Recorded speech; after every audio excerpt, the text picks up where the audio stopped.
بسم اللہ الرحمن الرحیم۔ ام المؤمنین حضرت سودا رضی اللہ تعالی عنہا بنت زمعہ۔ حضرت سودا رضی اللہ تعالی عنہا بنت زمعہ کو حضور صلی اللہ علیہ وسلم کی دوسری زوجہ محترمہ ہونے کا شرف اور اعزاز حاصل ہے۔ حضرت ابو طالب اور آپ صلی اللہ علیہ وسلم کی غمسار زوجہ حضرت ختیجہ رضی اللہ تعالی عنہا کے وصال کے بعد کھٹن اور مشکلات حالات میں آپ رضی اللہ تعالی عنہا کو حضور صلی اللہ علیہ وسلم کی رفاقت کا شرف ملا، اور آپ رضی اللہ تعالی عنہا نے حضور صلی اللہ تعالی علیہ وسلم کے دکھ اور درد کا بوجھ ہلکا کرنے میں کوئی کسر اٹھا نہ رکھی۔ سیدہ سودا رضی اللہ تعالی عنہا کا تعلق قریش کے ایک معزز قبیلے عامر بن لوی سے تھا۔ آپ رضی اللہ تعالی عنہا کے والد کا نام زمعہ اور والدہ کا نام شموس تھا۔ آپ رضی اللہ تعالی عنہا کا شجرہ نسب کچھ اس طرح سے ہے: سودا رضی اللہ تعالی عنہا بنت زمعہ بن قیس بن عبد الشمس بن عبدود بن نصر بن مالک بن حسل بن عامر بن لوی۔ آپ رضی اللہ تعالی عنہا کے نانا قیس حضور صلی اللہ علیہ وسلم کے پردادا ہاشم کی بیوی سلمہ کے بھائی تھے۔ اس طرح حضور صلی اللہ علیہ وسلم اور حضرت سودا رضی اللہ تعالی عنہا کی ننیال ایک ہی بنتی ہے۔ آپ رضی اللہ تعالی عنہا کی شادی دور جاہلیت میں ہی ان کے چچا زاد سکران بن عمر سے ہو گئی تھی۔ سیدہ سودا رضی اللہ تعالی عنہا فطرتاً اور طبیعتاً ایک صالح، حق پسند اور دور اندیش خاتون تھیں۔ بزرگوں کی اطاعت، بچوں سے محبت اور سب کی خدمت کا جذبہ ان میں کوٹ کوٹ کر بھرا ہوا تھا۔ آپ رضی اللہ تعالی عنہا سنجیدہ مزاج تھیں اور قبول اسلام سے قبل بھی زمانہ جاہلیت کے رسم و رواج کو پسند نہیں کرتی تھیں۔ یہی وجہ ہے کہ جب حضور صلی اللہ علیہ وسلم نے توحید و رسالت کا اعلان فرمایا تو آپ رضی اللہ تعالی عنہا نے اس پیغام کو فوراً قبول فرما لیا، اور دعوت و توحید کے 3 سالہ دور میں جن 133 افراد نے اسلام قبول کیا، ان میں آپ رضی اللہ تعالی عنہا کا نام بھی نمایاں طور پر شامل ہے۔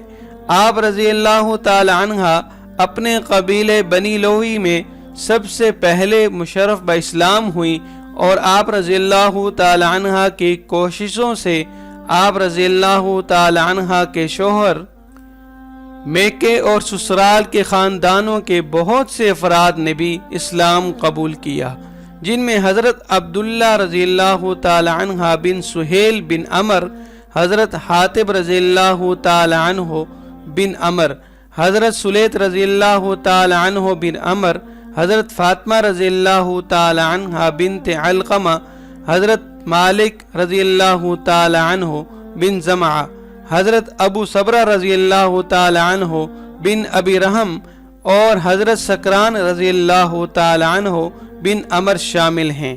مکہ معظمہ کی سرزمین جب توحید و رسالت کے پروانوں پر تنگ کر دی گئی تو حضور صلی اللہ علیہ وسلم نے توحید و رسالت کے ان متوالیوں کو وطن چھوڑ کر حبشہ کی طرف ہجرت کرنے کی اجازت فرما دی۔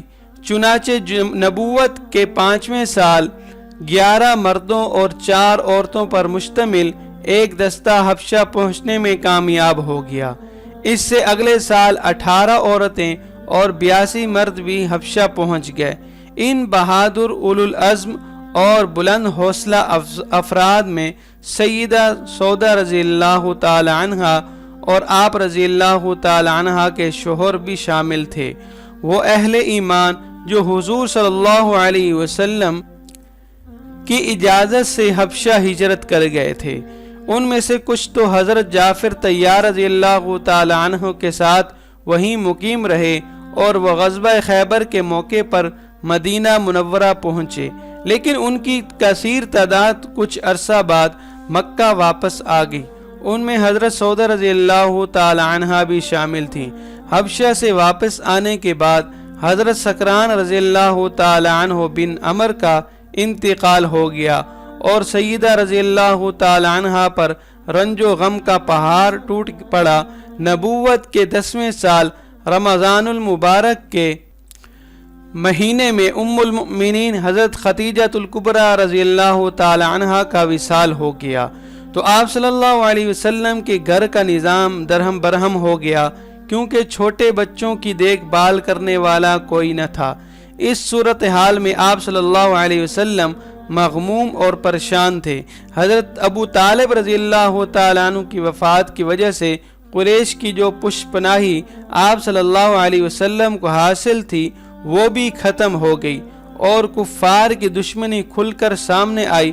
کفار نے آپ صلی اللہ علیہ وسلم کو تکلیف پہنچانے اور ستانے کے لیے آپ صلی اللہ علیہ وسلم کے راستے میں کانٹے بچھانے شروع کر دیے۔ گھروں کا کوڑا کرکٹ اور ذبح شدہ بکریوں اور بھیڑیوں کے اوج آپ صلی اللہ علیہ وسلم کے گھر کے صحن میں پھینکتے۔ آپ صلی اللہ علیہ وسلم نماز پڑھتے تو یہ ہنسی اڑاتے۔ سجدے میں آپ صلی اللہ علیہ وسلم کی گردن پر اوجڑی لا کر ڈال دیتے، گلے میں چادر ڈال کر اس زور سے کھینچتے کہ گردن مبارک پہ خراشیں پڑ جاتی۔ شریر لڑکوں کو آوازیں لگانے کے لیے پیچھے لگا دیتے۔ غرض یہ کہ آپ صلی اللہ علیہ وسلم کو ہر طرح سے تکلیف اور ایذا پہنچانے کی کوشش کرتے۔ ان کھٹن اور صبر آزما حالات میں حضرت خولہ رضی اللہ تعالی عنہ نے آپ صلی اللہ علیہ وسلم کو دوسرے نکاح کا مشورہ دیا۔ آپ صلی اللہ علیہ وسلم کی اجازت سے پیغام نکاح لے کر سیدہ سودہ رضی اللہ تعالی عنہ کے والد کے پاس گئیں۔ سیدہ سودہ رضی اللہ تعالی عنہ اس وقت بیوہ تھی اور عمر 50 برس سے تجاوز کر چکی تھی۔ ان کا ایک بیٹا بھی تھا جو اب جوان ہو چکا تھا، لہذا آپ رضی اللہ تعالی عنہ اپنے فیصلے میں آزاد اور خود مختار تھی۔ جب آپ رضی اللہ تعالی عنہ سے اس رشتے کے حوالے سے رائے طلب کی گئی تو آپ رضی اللہ تعالی عنہ نے فرمایا، میں محمد رسول اللہ صلی اللہ علیہ وسلم پر ایمان لائی ہوں، وہ میرے ہادی بھی ہیں اور میرے رہنما بھی، میری ذات کے متعلق انہیں کلی اختیار ہے، وہ جو چاہیں فیصلہ فرمائیں۔ پیغام نکاح آنے سے قبل سیدہ سودہ رضی اللہ تعالی عنہ نے 2 خواب دیکھے، جن میں سے ایک میں آپ رضی اللہ تعالی عنہ نے دیکھا کہ حضور صلی اللہ علیہ وسلم ان کے پاس تشریف لا کر ان کی گردن پر اپنا پاؤں رکھا ہے۔ یہ خواب انہوں نے اپنے شوہر کو بتایا تو وہ کہنے لگے کہ میں جلدی فوت ہو جاؤں گا اور رسول خدا صلی اللہ علیہ وسلم تم سے نکاح فرمائیں گے۔ چند روز بعد آپ رضی اللہ تعالی عنہ نے دوبارہ خواب دیکھا کہ ٹیک لگائے بیٹھی ہیں، آسمان سے چاند اترا اور ان کی جھولی میں آ گیا۔ جب یہ خواب انہوں نے حضرت سکران رضی اللہ تعالیٰ عنہ کو سنایا تو انہوں نے کہا کہ تم سچ کہتی ہو، میں جلدی فوت ہو جاؤں گا اور رسول اللہ صلی اللہ علیہ وسلم آپ سے نکاح کی خواہش ظاہر فرمائیں گے۔ چنانچہ سکران رضی اللہ تعالیٰ عنہ اسی دن علیل ہو گئے اور چند دنوں بعد وصال فرما گئے۔ الغرض نکاح کے لیے تاریخ اور وقت کا تعین ہو گیا اور 400 درہم مہر کے بدلے آپ رضی اللہ تعالی عنہ کا حضور صلی اللہ علیہ وسلم سے نکاح کر دیا گیا۔ نکاح کی یہ تقریب بعض روایات میں کے مطابق رمضان 10 بعثت میں اور بعض روایات کے مطابق 10 شوال میں منعقد ہوئی۔ یہاں دوسری بات زیادہ صحیح ہے، مکہ مکرمہ میں آپ صلی اللہ علیہ وسلم پر شدائد و مصائب کا سلسلہ بڑھتا گیا، یہاں تک کہ آپ صلی اللہ علیہ وسلم کے قتل کا منصوبہ تیار ہو گیا، مگر آپ صلی اللہ علیہ وسلم مکہ سے بخیریت مدینہ پہنچنے میں کامیاب ہو گئے۔ حضور صلی اللہ علیہ وسلم کے مدینہ تشریف لے جانے کے بعد تقریباً 6 ماہ تک سیدہ سودا رضی اللہ تعالی عنہا نے حضور صلی اللہ علیہ وسلم کی بچیوں کی سرپرستی، دیکھ بھال اور حفاظت کی سخت اور کھٹن ذمہ داریوں کو پوری جان فشانی اور خوش اسلوبی سے ادا کیا۔ مدینہ شریف آوری کے بعد آپ صلی اللہ علیہ وسلم نے مسجد کی تعمیر کے علاوہ اس کے ساتھ ہی 2 حجرے تیار کروائے، ایک ام المؤمنین حضرت سودا رضی اللہ تعالی عنہا کے لیے اور دوسرا حضرت عائشہ رضی اللہ تعالی عنہا کے لیے، جن سے آپ صلی اللہ علیہ وسلم کا نکاح ہو چکا تھا مگر ابھی رخصتی نہیں ہوئی تھی۔ آپ صلی اللہ علیہ وسلم نے رمضان 1 ہجری کو حضرت سعد رضی اللہ تعالی عنہ بن حارثہ اور ابو رافع رضی اللہ تعالی عنہ کو مکہ کی طرف بھیجا کہ وہاں سے آپ صلی اللہ علیہ وسلم کے گھر والوں کو لے آئیں۔ چنانچہ انہوں نے بخیریت آپ صلی اللہ علیہ وسلم کے گھر والوں کو مدینہ پہنچا دیا۔ مدینہ منورہ میں آپ رضی اللہ تعالی عنہ کو جو حجرہ مہیا کیا گیا اس کی دیواریں کچی اور چھت کھجور کی شاخوں کی تھی۔ اس کی لمبائی 15 فٹ، چوڑائی 10 فٹ اور اونچائی اتنی تھی کہ کھڑا آدمی اپنے ہاتھ سے چھو سکتا تھا۔ اس کے دروازے پر کواڑ کے بجائے کالے بالوں والے کپڑے کا پردہ پڑا تھا۔ مکہ میں ہادی عالم صلی اللہ علیہ وسلم اور حضرت سودا رضی اللہ تعالی عنہا کا گھر شہر کے غیظ و غضب اور نفرت و حقارت کا محور تھا، لیکن مدینہ میں ان کا یہ گھر بستی والوں کی عقیدتوں اور محبتوں کا مرکز تھا۔ عام طور پر ایک خاتون کے لیے اپنی سوتیلی اولاد سے رحمت کا برتاؤ کرنا بہت مشکل ہوتا ہے، مگر آپ رضی اللہ تعالی عنہا نے بچیوں سے قابل رشک مشفقانہ سلوک کیا اور پوری فراخ دلی سے انہیں حقیقی ماں کا پیار دیا۔ حضرت ام کلثوم رضی اللہ تعالی عنہا اور حضرت فاطمہ رضی اللہ تعالی عنہا کم و بیش 5-6 سال تک حضرت سودا رضی اللہ تعالی عنہا کی زیر نگرانی رہیں، لیکن کہیں کوئی ایسی روایت نہیں ملتی جو باہمی تلخی کی ہلکی سے ہلکی بھی نشاندہی کرتی ہو۔ ام المؤمنین حضرت خدیجہ الکبریٰ رضی اللہ تعالی عنہا کے بعد حضرت سودا رضی اللہ تعالی عنہا وہ واحد خوش قسمت خاتون ہیں جنہیں پورے 4 سال بلا شرکت غیرے کا نشانہ نبوت کو اپنے مہر و وفا، والہانہ خدمت اور غم ساری سے روشن رکھنے کا شرف حاصل ہوا۔ آپ رضی اللہ تعالی عنہ بہت عالی ظرف اور بلند حوصلہ تھی۔ حضرت عائشہ صدیقہ رضی اللہ تعالی عنہ اس حوالے سے فرماتی ہیں، میں نے سودا رضی اللہ تعالی عنہ کے سوا کسی اور عورت کو جذبہ رقابت سے خالی نہیں دیکھا، نیز ان کے سوا کسی اور عورت کو دیکھ کر میرے دل میں یہ خواہش پیدا نہ ہوئی کہ اس کے جسم میں میری روح ہو۔